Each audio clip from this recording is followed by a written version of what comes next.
नमस्कार साथियों, study battle YouTube channel में एक बार आपका फिर से स्वागत है। आज हम डीएलएड फोर्थ सेमेस्टर के जो previous year question paper discuss कर रहे हैं। प्रीवियस ईयर में मतलब जो आपका अभी हाल ही में हुआ है सितंबर में फोर्थ सेमेस्टर का पेपर, उसके बारे में हम क्वेश्चन डिस्कस करेंगे जो क्वेश्चन आपके एग्जाम में आए थे। ओके, आइए इस वीडियो को स्टार्ट करते हैं। सबसे पहले जो ऑब्जेक्टिव क्वेश्चन हैं उसके बारे में हम बात करेंगे, जो ऑब्जेक्टिव क्वेश्चन आपसे पूछे गए हैं एग्जाम में। पहला ऑब्जेक्टिव क्वेश्चन इसमें देखिए क्या दिया हुआ है कि सिनेबार किसका अयस्क है। अब इस तरह के क्वेश्चन हमने आपको कई सारे कराए थे। सिनेबार जो है, सिनेबार का मतलब होता है सिनेबार जो है वो आपका मरकरी का, इसी को हम Hg कहते हैं, या मरकरी का ये अयस्क है। ये मरकरी का अयस्क है, तो नंबर 3 जो होगा वो आपका सही उत्तर हो जाएगा। निम्न में से विषाणु जनित रोग कौन सा है? देखिए, पोलियो हो गया, कोरोना हो गया, एड्स हो गया, इनके सबके तो वायरस होते विषाणु जनित, लेकिन जो हैजा है, हैजा जो है इसका बैक्टीरिया होता है। ओके, हैजा जो है पानी से फैलने वाला बीमारी है जो पानी से फैलती है, तो उसका बैक्टीरिया होता है, इसका विषाणु नहीं होता है, इसका वायरस नहीं होता है। ओके, सही उत्तर यहाँ पे कौन सा हो जाएगा? हैजा, नंबर 4। नंबर 3 है, निम्न में से प्राथमिक सेल नहीं है। कौन कौन सी प्राथमिक सेल नहीं है? देखिए, प्राथमिक सेल्स के जो एग्जाम्पल हैं ये आपके 3 हैं। एक तो लेग्लांसे सेल हो गया, डेनियल सेल हो गया, वोल्टीय सेल हो गया, ये आपकी सब प्राथमिक सेल हैं। लेकिन जो सीसा संचायक सेल है ये आपकी द्वितीयक है। ओके, ये आपकी सेकेंडरी टाइप की सेल है, तो यही आपका यहाँ पे सही उत्तर हो जाएगा। ओके, ऑप्शन 3, 4 जो है ये आपका सही उत्तर हो जाएगा यहाँ पे। नेक्स्ट कह रहा है कि कांच या प्लास्टिक की वायुरुद्ध बोतलों में सुरक्षित रखते हैं। देखिए क्वेश्चन क्या कह रहा है कि रक्त को निम्नलिखित में से किस तापक्रम पर कांच या प्लास्टिक की वायुरुद्ध बोतलों में सुरक्षित रखा जाता है।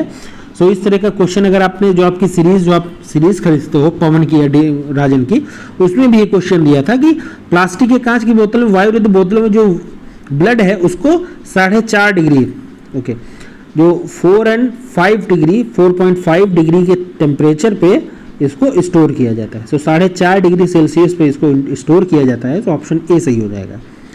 डार्विनवाद संबंधित है। देखिए, डार्विनवाद जो संबंधित है वो आपके योग्यतम की उत्तरजीविता। ओके, ये 4th ऑप्शन सही हो जाएगा। सर्वाइवल ऑफ द फिटेस्ट, इनके कॉन्सेप्ट को सर्वाइवल ऑफ द फिटेस्ट, ये कॉन्सेप्ट का इनका इंग्लिश में भी कभी कभी पूछा जाता है।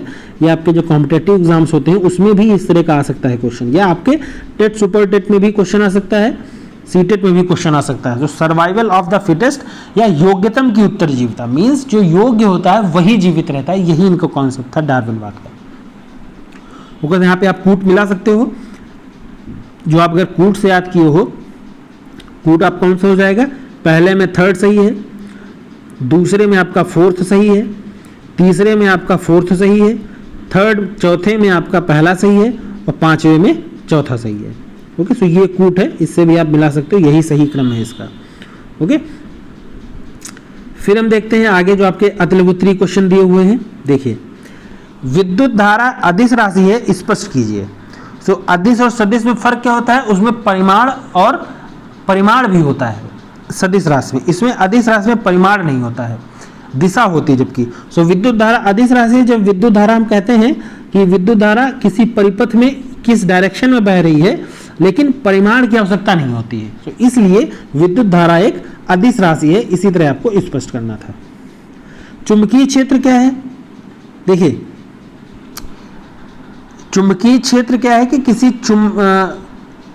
पिंड को, ओके, अगर कोई पिंड ऐसा हो कि चुंबक के चारों ओर का वह क्षेत्र, कोई चुंबक है अगर, मैग्नेट, कोई मान लीजिए कोई मैग्नेट ए है, तो इसके चारों ओर का वह क्षेत्र जहां चुंबकीय प्रभाव सबसे ज्यादा हो उसको हम चुंबकीय क्षेत्र कहते हैं, या उसको मैग्नेटिक फील्ड कहते हैं। ओके, एक चुंबक अगर होगा तो उसके चारों ओर एक ऐसा एरिया होगा, एक ऐसा क्षेत्रफल होगा जहां पे उसका प्रभाव मैक्सिमम रहेगा, उसके बाद उसका प्रभाव घटता चला जाएगा, उसी क्षेत्र को हम चुंबकीय क्षेत्र कहते हैं। ओके, ये चुंबकीय क्षेत्र की डेफिनेशन हो गई। 8वां कह रहा है, मेंडलीव की संशोधित आधुनिक आवर्त सारणी के कुल कितने आवर्त तथा कुल कितने समूह हैं? देखिए, आवर्त और समूह, सो आवर्त आपके कितने हैं, ग्रुप कितने हैं इसमें, देखिए ग्रुप जो हैं या आवर्त देखिए 7 आवर्त हैं और 9 वर्ग हैं। 7 आवर्त आपके हो गए। आवर्त कैसे होते हैं, इस तरह की जो पड़ी रेखाएं होती है उसको आवर्त कहते हैं, और जो खड़ी रेखाएं होती हैं इसको हम ग्रुप कहते हैं। तो ग्रुप कितने हैं, ऐसे 9 ग्रुप हैं। टोटल तो 8 हैं, लेकिन अगर हम अक्रिय ऐसे जो इनर्ट हैं जिसको हम शून्य समूह कहते हैं उसको भी अगर मिला लें तो 9 हो जाता है। ओके, सो 7 आपके आवर्त और 9 समूह, यही आपका सही उत्तर हो जाएगा। HIV पॉजिटिव व्यक्ति का पता लगाने के लिए किए जाने वाले जो टेस्ट हैं इसके बारे में आपको लिखना है। सो HIV वायरस को पता लगाने के लिए जो टेस्ट हैं इसमें कई सारे टेस्ट आपको पता होंगे। देखिए सबसे पहला तो एक एलिसा किट आती है इसके लिए। ये सब आपके कॉम्पिटिटिव एग्जाम से भी क्वेश्चन आ सकते हैं इस तरह के। एलिसा किट हो गया, और एक आपका वेस्टर्न ब्लॉट टेस्ट होता है, उसको हम क्या कहते हैं, वेस्टर्न ब्लॉट। ओके, ये टेस्ट होता है। और एक होता है आपका म्यूरेक्स एड्स HIV वायरस परीक्षण, एक म्यूरेक्स HIV टेस्ट होता है, MUREX, म्यूरेक्स HIV टेस्ट हो गया। और आपका T4 और T8 लिम्फोसाइट्स जो होती है, जो लिम्फोसाइट्स गणना है, T लिम्फोसाइट्स की स्थिति पता लगाने के लिए, कोशिकाएं T4 और T8 कोशिकाएं हैं, इनका पता लगाने के लिए। सो कौन कौन से पता लगाने के लिए जाने वाली परीक्षणों के नाम, सो एलिसा हो गया, वेस्टर्न ब्लॉट हो गया, म्यूरेक्स हो गया, और आपका T4 या T8 कोशिकाएं होगी। ये आपके परीक्षण हो गए जिससे आपका एड्स का पता लगाया जाता है। फिर कह रहा है कि प्राथमिक उपचार के 2 उद्देश्यों के लिखिए। देखिए प्राथमिक उपचार का कोई दो उद्देश्य क्या आप लिख सकते हो। सबसे जो पहला और सबसे मेन उद्देश्य है कि सबसे बड़ा उद्देश्य व्यक्ति को मृत्यु से बचाना। कोई ऐसा हो सकता है जिसकी ऑन स्पॉट डेथ हो जाती है, लेकिन अगर उसको प्राथमिक उपचार मिल जाता तो हो सकता है, कभी कभी होता है ना कि बहुत जब मेजर एक्सीडेंट होता है तो काफ़ी सारा ब्लड बह जाता है। ओके, सो अगर उस ब्लड को किसी तरह रोक लिया जाता तो हो सकता है उस मरीज की जान बच जाती। तो सबसे प्रमुख उपचार जो है, जो प्रमुख इसका फायदा है वो है कि उसको हम मृत्यु से बचा सकते हैं। दुर्घटना से बिगड़े हुए शरीर को अधिक बिगड़ने से बचाना हो सकता है कि मान लीजिए दुर्घटना में पैर की हड्डी टूट गई या कुछ भी हुआ, सो अगर हम प्राथमिक उपचार उसको दे देंगे तो हो सकता है वो सही हो जाए। आराम की स्थिति में कभी कभी हो सकता है माइनर अगर कोई एक्सीडेंट हुआ है तो उसको आराम की स्थिति पहुंचाने में, शीघ्र अस्पताल पहुंचाने में हो सकता है। शीघ्र से शीघ्र तक चिकित्सीय सुविधा उसको प्रदान की जाए, अस्पताल, नर्सिंग होम आदि की व्यवस्था करना। तो ये इसके आपको 2 ही उद्देश्य लिखने हैं, 2 उद्देश्य आप कोई भी लिख सकते हो। नेक्स्ट कह रहा है कि ऊर्जा का पिरामिड कैसा होता है। सो ऊर्जा का पिरामिड जो है वो आपका सीधा होता है, बस यहाँ पे आपको समझाना नहीं है ऊर्जा का पिरामिड कैसा होता है, ये केवल आपको लिखना है यहाँ पे। सो ऊर्जा का पिरामिड कैसा होता है यहाँ पे केवल ये लिख देना था कि सीधा होता है। एक तो होता है उल्टा हो सकता है या सीधा हो सकता है, तो आपको ऊर्जा का पिरामिड जो सीधा होता है यही आपको लिख देना है। ओके, और अगर लिखने को आता, मान लीजिए समझाने के लिए मतलब समझाने को आता है, लिखने को आता, तब आप यहाँ पे समझाते, लेकिन यहाँ पे केवल आपको लिखना है। एक चूंकि 1 नंबर का क्वेश्चन है, केवल आपको यहाँ पे लिख देना है। ओके, ऊर्जा का पिरामिड जो है आपने एक नियम भी पढ़ा होगा कि प्रत्येक स्तर पर जो खाद्य श्रृंखला है, खाद्य श्रृंखला के प्रत्येक स्तर पर जो उपभोक्ता केवल 10% ऊर्जा को ही अपने शरीर के द्रव्यमान में रूपांतरित करता है, बाकी जो है ऊर्जा वो वेस्ट हो जाती है। तो इसी को हम ऊर्जा का 10% रूल कहते हैं। ओके, और इसमें जो ऊर्जा का पिरामिड है वो हमेशा सीधा होता है, सदैव सीधा होता है। ओके, तो ये आपको यही पूछ रहा था यहाँ पे। नेक्स्ट देखिए क्या कह रहा है, खाद्य श्रृंखला तथा खाद्य जाल में अंतर आपको यहाँ पे स्पष्ट करना है। बहुत इंपॉर्टेंट क्वेश्चन था, ये इस तरह का क्वेश्चन हमने आपको कराया भी था। देखिए खाद्य श्रृंखला का क्या मतलब है कि कोई भी अगर पारिस्थितिकी तंत्र है तो उसमें जीवधारियों का एक ऐसी श्रृंखला होती है जिसमें जीवधारी एक दूसरे का उपभोग करता है। मतलब जो उपभोक्ता होगा, जो उत्पादक होगा वो प्राइमरी उपभोक्ता को खाएगा, प्राथमिक उपभोक्ता द्वितीयक को खाएगा, द्वितीयक तृतीयक को खाएगा। इस सीरीज में कोई मतलब डिस्टरबेंस नहीं होगा। ओके, या दूसरे का आहार बन जाता है, इसी को हम खाद्य श्रृंखला कहते हैं। लेकिन खाद्य जाल में क्या होता है कि पारितंत्र में जो विद्यमान खाद्य श्रृंखलाओं की परस्पर अंतर क्रिया, जो खाद्य फूड चेन है उसकी जो परस्पर अंतर क्रिया इंटरेक्शन से जो जटिल जाल बनता है उसको हम खाद्य जाल कहते हैं।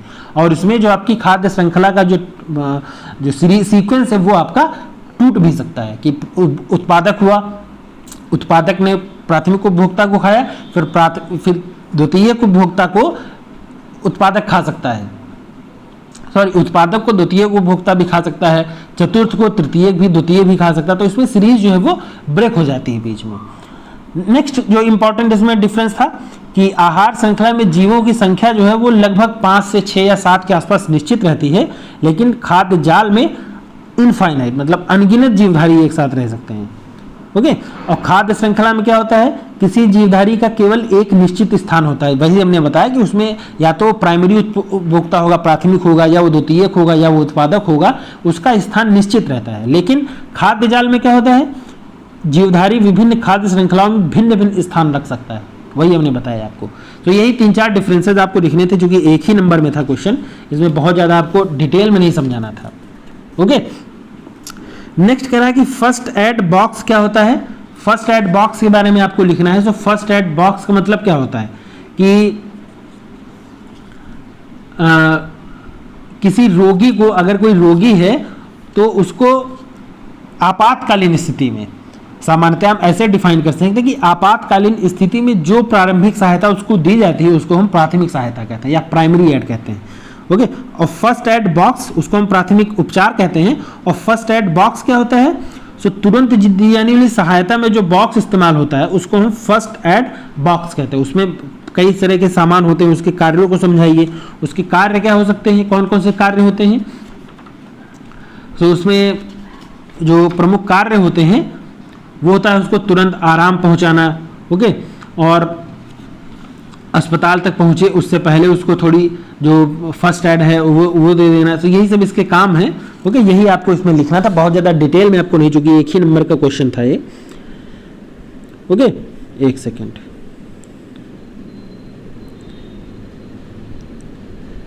ऊर्जा का पिरामिड कैसा होता है, नीचे का क्वेश्चन हमने पहले डिस्कस कर दिया। फर्स्ट एड बॉक्स में क्या होता है उसके कार्यों को समझिए, ये हो गया। खाद्य श्रृंखला खाद्य जाल में अंतर हो गया। कूलाम का नियम आपने लिखी हो लिया होगा। देखिए कूलाम का नियम क्या होता है, F बराबर K Q1 into Q2 upon R square. Okay, so दो आवेशों को देखिए, दो आवेशों के मध्य लगने वाला बल जो है वो उनके दो आवेशों के मध्य लगने वाला आकर्षण या प्रतिकर्षण बल उन आवेशों के समानुपाती और उनके आवेशों के बीच की दूरी r, बीच की अगर दूरी r है, दो अगर हम आवेश मान लें Q1 और Q2, तो इनके बीच लगने वाला जो आकर्षण बल है वो इन बलों के समानुपाती और इनके बीच की दूरी r के स्क्वायर के मींस r का स्क्वायर के व्युत्क्रमानुपाती होता है। तो F बराबर क्या हो जाएगा, F बराबर हो जाए, F समानुपाती हो जाएगा Q1 Q2 upon R square. Okay, तो अगर हम समानुपाती का चिन्ह हटाएंगे तो एक कांस्टेंट आएगा जिसको हम K कहेंगे, Q1 Q2 upon R square. Okay, यहाँ पे R जो है, जो K है, ये आपका एक नियतांक है, सार्वत्रिक नियतांक है। तो यही आपकी डेफिनेशन है। ओके, अयस्क से धातु निष्कर्षण में प्रयुक्त होने वाली प्रविधियों का उल्लेख करना है आपको। अयस्क से धातु निष्कर्षित अगर करना है तो उसमें कौन कौन सी प्रविधियां इस्तेमाल होगी, इसके बारे में आपको लिखना है। आपने पढ़ा होगा इसके बारे में कि सांद्रित अयस्क से धातु प्राप्त करने की जो संपूर्ण क्रिया उसको हम धातु निष्कर्षण कहते हैं। तो उसमें कौन कौन सी क्रियाएं होती हैं, अयस्क को पीसना हो सकता है, अयस्क का सांद्रण हो सकता है। सांद्रण में कौन कौन सी विधियां होती हैं, हाथ की सहायता से, गुरुत्वीय पृथक्करण, फेन प्लवन विधि, ओके, या आपका चुंबकीय पृथक्करण विधि हो गया, फिर आपका निस्तापन, भर्जन और प्रगलन, ये आपको, और सिंटरन, यही इसी बारे में आपको छोटे मतलब कम शब्दों में अपनी बात को लिखना था, यही इसमें लिखना था। रक्त का थक्का बनने की क्रियाविधि आपको समझाना है कि रक्त का थक्का जो है वो कैसे बनता है। ओके, सो रक्त का थक्का बनना एक रासायनिक क्रिया है जो कई चरणों में पूरी होती है। देखिए क्या होता है इसमें, शरीर का जो क्षतिग्रस्त स्थान है वहां पे रुधिर की जो कोशिकाएं होती हैं वो फट जाती हैं और रक्त बहना, रक्त का स्राव होने लगता है। और क्षतिग्रस्त ऊतकों से जो रक्त की प्लेटलेट के विघटित होने से एक तत्व बनता है, इस तत्व का नाम है फाइब्रोजिनेजन, फाइब्रोनोजन। ओके, जिससे प्लाज्मा में उपस्थित फाइब्रिनोजन नामक एक निष्क्रिय प्रोटीन फाइब्रिन में बदल जाता है। ये सेंटेंस आपको जरूर लिखना था कि क्षतिग्रस्त ऊतकों से रक्त के प्लेटलेट्स विघटित होने से एक तत्व बनता है जिससे प्लाज्मा में उपस्थित फाइब्रिनोजन नामक निष्क्रिय प्रोटीन फाइब्रिन में बदल जाता है। ओके, जो रेशे की भांति होते हैं अनेक फाइब्रिन, कई तरह के, जब फाइब्रिन की संख्या ज्यादा होती है तो वो रेशे चोट और क्षतिग्रस्त स्थान के ऊपर जाल के रूप में एक जम जाते हैं।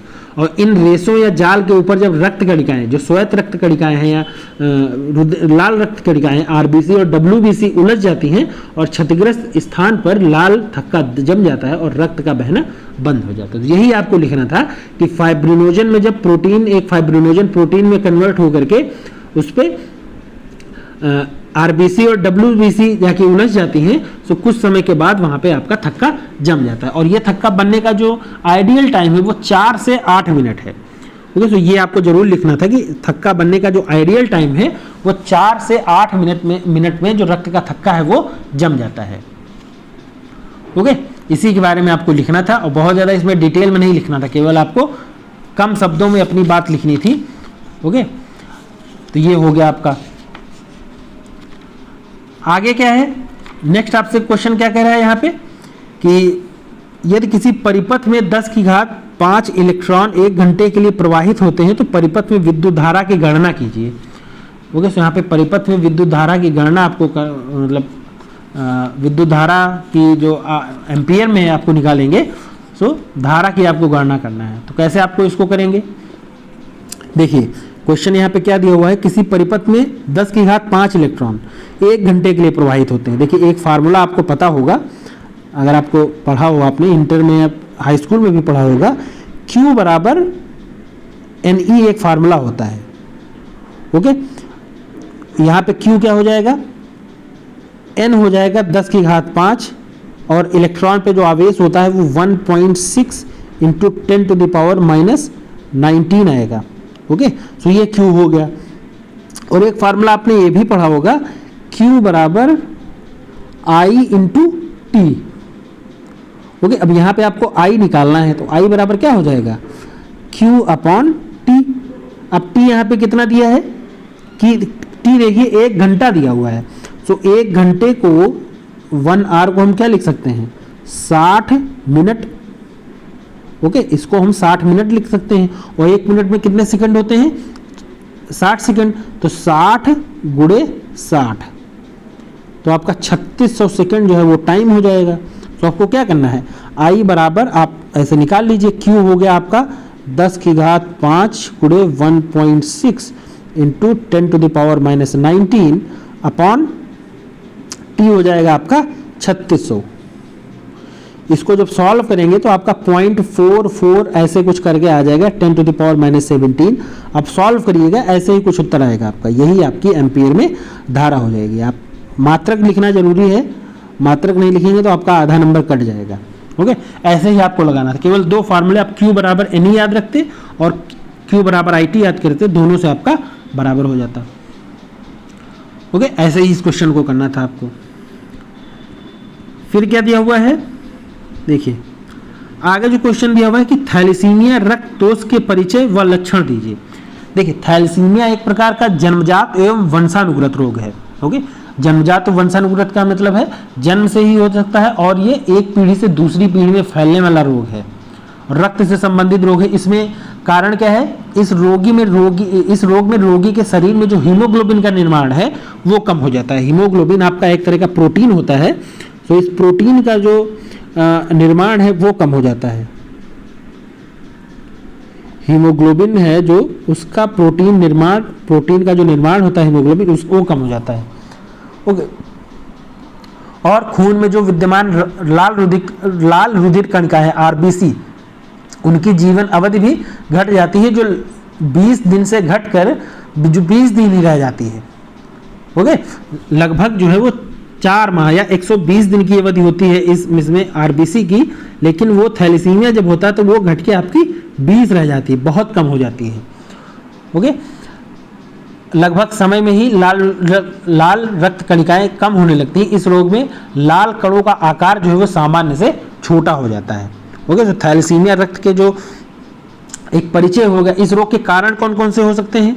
कारण इसमें हो सकता है हेरिडिटिक रोग है, तो इसमें या बीमारी जो है वो माँ या बाप दोनों से ही, किसी में भी, दोनों की मदद से किसी में हो सकता है, मतलब माँ की वजह से भी हो सकता है या पिता की ही वजह से भी हो सकता है।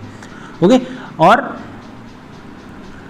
थैलेसीमिया ग्रस्त हो तो अगर पति और पत्नी दोनों के बीच थैलेसीमिया ग्रस्त हो तो उनके संतान में मेंडल के सिद्धांत के अनुसार ऐसा हो सकता है कि उत्पन्न बीमारी की संभावना जो है 25% रहती है। और इसकी जो सबसे पहले इस रोग को पाया गया था वो आपका ग्रीस है, इटली है, साइप्रस है, इन देशों में मिला था, लेकिन धीरे धीरे ये एक दूसरे राष्ट्र पर आक्रमण और व्यापार करने के पर्पज से धीरे धीरे आपका फैलने लगता है, दूसरी जगह पे भी और देशों में भी फैल गया। ये संपूर्ण भारत में भी इसके केस मिलते हैं। ओके, तो ये इसके प्रमुख कारण हो गए। ओके, आनुवंशिक कारण हो सकते हैं, जो ग्लोबल जो वैश्विक कारण हो सकते हैं, क्योंकि एक स्थान से दूसरे स्थान पे लोग ट्रैवल करते हैं तो उससे भी ये रोग आपका फैलता है। ओके, तो यही आपको यहाँ पे लिखना था। लक्षण परिमाण के बारे, परिणाम के जो है उसके बारे में भी आपको लिखना था। ओके, तो ये आपका जो साइंस का क्वेश्चन पेपर हुआ उसके बारे में हमने डिस्कस किया। ओके, और अगले वीडियो में हम कुछ और क्वेश्चंस को, जो साइंस आपके सोशल साइंस का हुआ या आपका हिंदी का हुआ और जो 2-3 विषय रह गए उसके बारे में भी हम आपको डिस्कस कर देंगे। धन्यवाद।